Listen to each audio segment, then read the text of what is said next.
In an age of learning and true politeness, when a man might succeed by his merit, his wit would be an encouragement. But now, when party and prejudice carry all before them, when learning is decried, wit not understood, when the theaters are puppet shows, and the comedians are ballad singers, when fools lead the town, would a man think to thrive by his wit? If you must write, write nonsense, write operas, write entertainments, write hurlothrombos, set up an oratory, and preach nonsense, and you may meet with encouragement enough. This little extract has been written by a satirical commentator Whitmore, who flings out some advice to authors, specifically Fielding. He sketches a society from which, by general consent, wit and politeness have been expelled. The hordes of Grub Street, France and Italy have usurped the throne of literature and without hindrance imposed their rule upon a complacent public. But this is not the worst. The easy displacement of the monarchy of wit is to Fielding only symptomatic of a state of society where fame and wealth goes to people who break the rules. Popular modern writers, like so-called great men, become famous not because they're truly wise, but because they act boldly and show off, and people with little understanding admire them for it. Fielding didn't criticize all living authors. He respected great writers of the Augustan age, like Pope and Swift, anyone who supported wit and virtue. But he was deeply disappointed by most of the writing he saw around him. The great anarch is a phrase used metaphorically to describe a powerful force of chaos, disorder, and moral decay in society. It originates from Alexander Pope's poem, The Dunciad, where he uses it to represent the destruction of intellect, taste, and virtue by stupidity, mediocrity, and greed. In Pope's satire, dullness, personified as a goddess, spreads ignorance and nonsense across England. The great anarch is a part of that vision, a symbol of the rise of cultural and intellectual anarchy. Fielding is said to envision the great anarch. It means that he saw the world around him becoming dominated by shallow, talentless writers, corrupt literary culture, the decline of wit, reason, and virtue. Like Pope, Fielding used satire to fight this chaos and tried to restore light and order through his writing. Modern readers often miss how angry Fielding really was. Today he is mostly seen as a warm, humorous novelist, but his early satirical works, except Tom Thumb, are often forgotten or looked down on. That view is misleading. Some think Fielding suddenly found his true voice while writing Joseph Andrews and then stopped writing satire, but that's not true. His early satirical work was key to his later success. Spending years writing parodies, farces, and other lower forms helped him develop a strong understanding of comedy. This became the foundation for his more refined comic novels. His targets weren't just bad books or authors. He went after the whole literary world: actors, audiences, managers, publishers, scholars, anyone contributing to what he saw as bad taste and foolishness. His satire was wild and wide-ranging. In his puppet show The Author's Foss, for example, he said it brought together all of London's entertainments for people who couldn't go see them all. That line sums up his early work, full of energy, variety, and desire to expose cultural nonsense.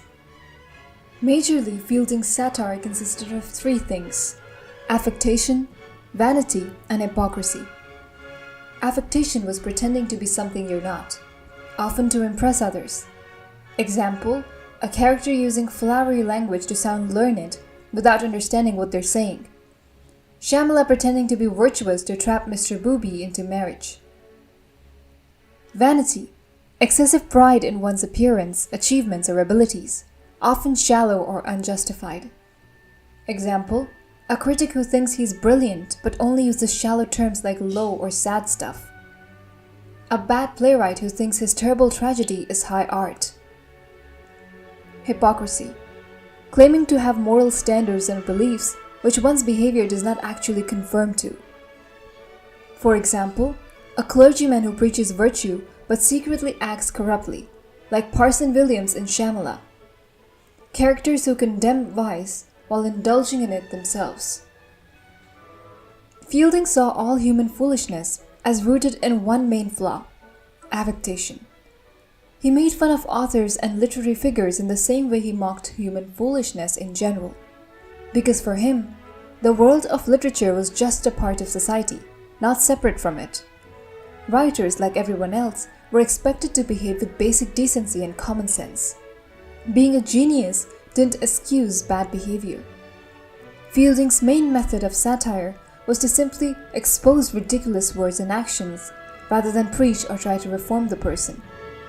He didn't expect to change people like Coley Kibber, a famously bad poet, or think characters like Lady Booby would change their way from reading Joseph Andrews.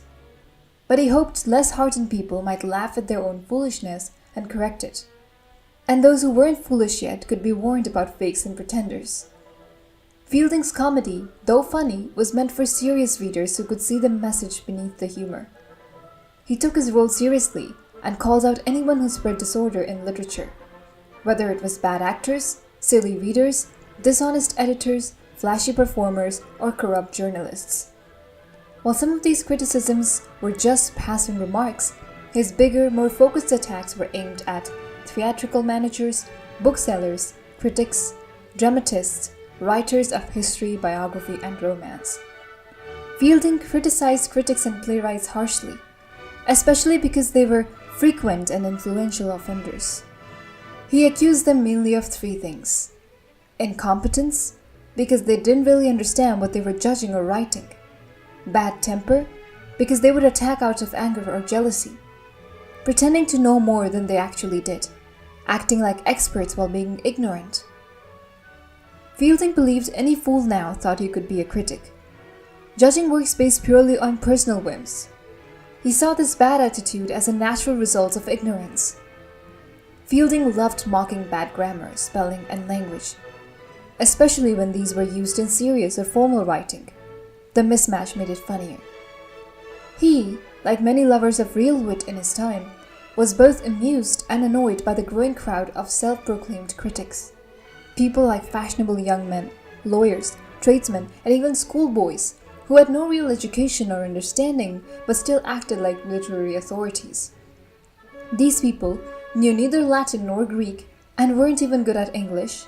They lacked the ability to understand the bigger picture or artistic purpose of a work, obsessed over small surface-level rules like correct word usage while missing the whole point of the piece, judged harshly and quickly, often after reading just a few pages or even before a play had even begun, used the same boring insults over and over, calling works dull, stupid, low, or damn stuff without giving thoughtful feedback.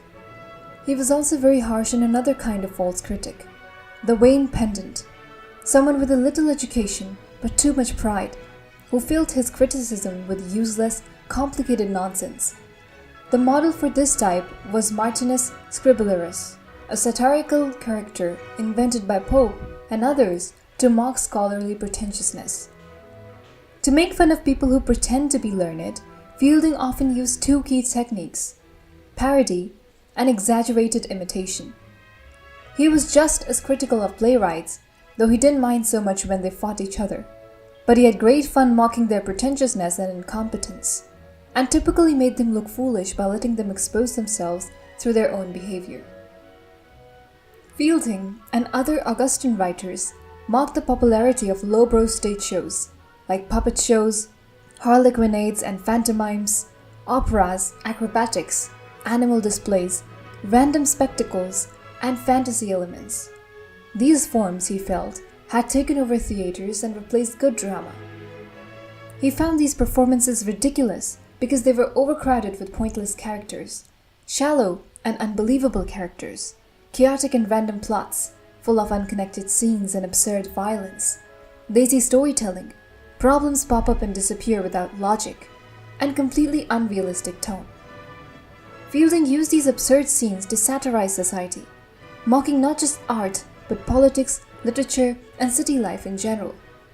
Example, his work The Author's Farce, where the play ends abruptly with the hero Luckless being told he's the son of the king of Bantam. Moments later, the king dies and Luckless is made king and marries Harriet. The rest of the characters from this puppet show turn to be his family and they all head off to Bantam. In short, the plot collapses, and that's intentional satire. Another example could be his The Tragedy of Tragedies, or also known as Tom Thumb. It's a full-blown burlesque of heroic tragedies.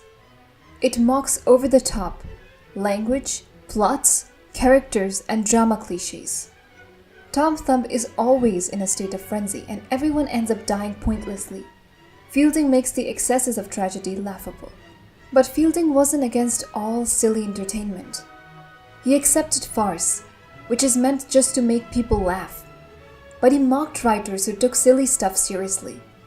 Those who thought they were creating great art when they were really just being ridiculous. For example, Spatter in Eurydice Hist writes farce but thinks he's a genius. Machine from Tumble Down Dick and Fustian from Pasquin write bad plays but act self-important.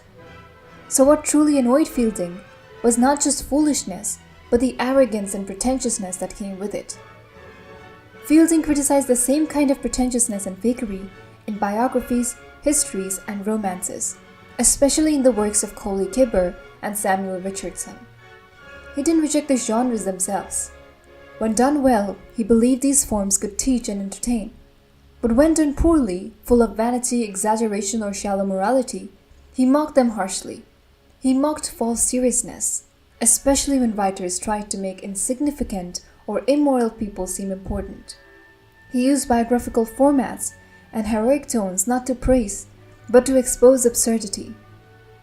In short, when literature forgets its purpose, that is to teach and reflect truth, and starts flattering the unworthy, it becomes a farce.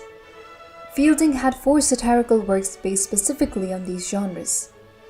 The first one being An Apology for the Life of Mr. T.C. Likely a satire against Colley Cibber, it records even the most boring details, like whether he learned to read or write, uses an exaggerated grand tone, in the sense of a mock heroic, and compares the man's life to Alexander the Great. It's intentionally over the top to show how ridiculous fake praise can be. The second one is Jonathan Wild. It is styled like an official biography of a criminal, written as if he was a hero or a statesman. This was a direct attack on the Newgate Lives, a popular crime biography that glorified criminals. The third one was Shamela. It was a direct parody of Richardson's Pamela. Shamela says her husband wants their story turned into a book, and the author knows how to make immoral people seem noble. Just what Fielding accuses Richardson of doing in Pamela. Shamela pretends to be virtuous, but really just wants sex and money. She manipulates her wealthy admirer into marrying her, just like Pamela supposedly does, but Fielding strips away the pretense. The result is farce.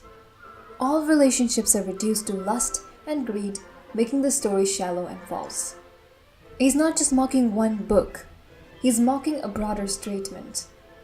Literature that pretends to be moral but only flatters and entertains through fake virtue is dangerous and dull. Pamela, in his view, is not virtuous. It's just animal desire dressed up in polite words. True fiction should reflect a wide, balanced view of human life, not just lust and scheming. The last one and the most popular one being Joseph Andrews. It was a more mature comic novel. It begins as a sequel to Pamela, where Joseph is Pamela's brother, but he resists temptation. When Lady Booby tries to seduce him, Joseph defends his virtue. This role reversal, a man protecting his chastity, mocks Pamela's fake virtue. But Joseph Andrews goes further than Shamela. It develops into a rich, comic novel showing a broad range of characters and social settings, exposing human folly, hypocrisy, and pretension. Throughout this lecture, we have seen Fielding's evolution as a satirist and comic novelist. As J.T. Hillhouse notes, early Fielding had no formal theory of comedy. He relied on his natural sense of the ridiculous, instinctive and raw. His early characters, like Shamela, are caricatures, not real-life individuals. They serve parodic or satirical purposes only, not deep character development. But his later novels, he would develop a theory of comic prose epic, a literary form that mixes epic structure with comic tone. This theory gives his satire a clear organizing principle. It allows various motifs to be subordinated and harmonized, like the critique of drama and biography, the critique of critics, authors, and the critique of virtue.